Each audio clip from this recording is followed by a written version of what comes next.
ನೇ ತಾರೀಕು ಈವ್ನಿಂಗ್ ಸುಮಾರು 7:30 ಗಂಟೆಗೆ ಇಬ್ಬರು ಗಂಡ ಹೆಂಡತಿ ನಮ್ಮ ಧನೂರ ಪೊಲೀಸ್ ಸ್ಟೇಷನ್ ಲಿಮಿಟ್ಸ್ ಬರುವಂಥ ಖಾನಾಪುರ ರೋಡು ಟು ಸಿದ್ದೇಶ್ವರ ಮಠ ಟೆಂಪಲ್ಗೆ ಹೋಗ್ತಾ ಇರುವಾಗ ಒಂದು ಆಕ್ಸಿಡೆಂಟ್ ಆಗಿದೆ ಅಂತ ನಮಗೆ ಮಾಹಿತಿ ಬರುತ್ತದೆ. ಡ್ಯೂಟಿ ಮುಗಿಸ್ಕೊಂಡು ಹೋಗ್ತಿರುವ ಹೋಮ್ ಗಾರ್ಡ್ ಅವರನ್ನು ರೋಡ್ ಪಕ್ಕದಲ್ಲಿ ನೋಡಿರ್ತಾರೆ.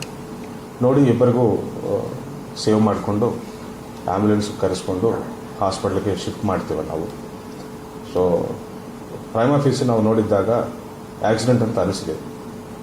ತದನಂತರ ಹುಡುಗಿ ಹಾಸ್ಪಿಟಲಲ್ಲಿ ಕೊಟ್ಟ ಸ್ಟೇಟ್ಮೆಂಟ್ ಮೇರೆಗೆ ಗಂಡನೇ ಖುದ್ದಾಗಿ ಹಲ್ಲೆ ಮಾಡಿದ್ದಾನೆ, ಕಾರ್ ಸ್ಪ್ಯಾನರ್ ತಗೊಂಡು ಹಲ್ಲೆ ಮಾಡಿದ್ದಾನೆ ಅಂತ ಗೊತ್ತಿರ್ತದೆ ನಮಗೆ. ಗಂಡ ಆರ್ಮಿದಲ್ಲಿ ಟ್ರೈನಿಂಗ್ ಆಫೀಸರ್ ಆಗಿ ಕೆಲಸ ಮಾಡ್ತಿದ್ದಾನೆ ಸಿಕಿಂದ್ರಾಬಾದ್ ಕಂಟೋನ್ಮೆಂಟ್ ಏರಿಯಾದಲ್ಲಿ, ಹಾಗೂ ಹೆಂಡತಿ ಹೌಸ್ ವೈಫ್ ಅಂತ ಗೊತ್ತಾಗಿದೆ. ಅದರ ಪ್ರಕಾರ ನಾವು ಮಾರಣಾಂತಿಕ ಹಲ್ಲೆ ಪ್ರಕರಣ ದಾಖಲಿಸಿಕೊಂಡು ತನಿಖೆಯನ್ನು ಮುಂದುವರಿಸಿದ್ದೇವೆ. ಇಬ್ಬರು ಹಾಸ್ಪಿಟಲ್ ಅಡ್ಮಿಟ್ ಆಗಿರ್ತಾರೆ. ನಮ್ಮ ಬೀದರ್ ಹಾಸ್ಪಿಟ್ಲಿಂದ ಶೋಲಾಪುರ ಹಾಸ್ಪಿಟ್ಲಿಗೆ ಅವರನ್ನು ಬೇರೆ ಕಡೆ ಕರ್ಕೊಂಡು ಹೋಗಿ ಚಿಕಿತ್ಸೆ ಕುರಿತು ಅವರನ್ನು ಅಲ್ಲಿ ಅಡ್ಮಿಟ್ ಮಾಡಿಸಿರ್ತಾರೆ. ನಿನ್ನೆ ಬೆಳಗ್ಗೆ ಹುಡುಗಿ 26 ವರ್ಷದ ಸಂಜನಾ ಅಂತ ಮರಣ ಹೊಂದಿರುತ್ತಾರೆ ಅವರು.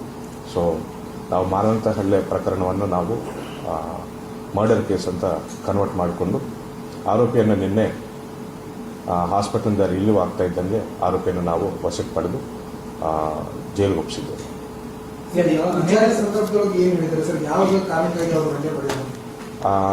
ಗಂಡ ಹೆಂಡತಿ ಮಧ್ಯ ಬೇರೆ ಬೇರೆ ಕಾರಣಕ್ಕಾಗಿ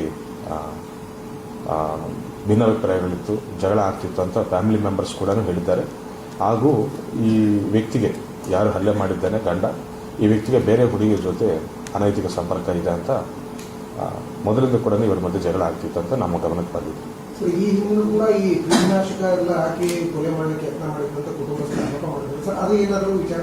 ನಮಗೆ ಯಾವುದೇ ರೀತಿ ಕಂಪ್ಲೇಂಟ್ ಬಂದಿಲ್ಲ. ಅವರ ಹಿರಿಯರು ನಮಗೂ ಹೇಳಿದ್ದಾರೆ ಇದೇ ರೀತಿ. ಸಾಕಷ್ಟು ಸತಿ ಕುಟುಂಬ ಮಧ್ಯದಲ್ಲಿ ಇದನ್ನು ಬಗೆಹರಿಸಿಕೊಳ್ಳಕ್ಕೆ, ಗಂಡ ಹೆಂಡತಿ ಜಗಳವನ್ನು ಬಗೆಹರಿಸಿಕೊಳ್ಳಕ್ಕೆ ಪ್ರಯತ್ನ ಮಾಡಿದ್ದು ನಮ್ಮ ಗಮನಕ್ಕೆ ಬಂದಿದೆ.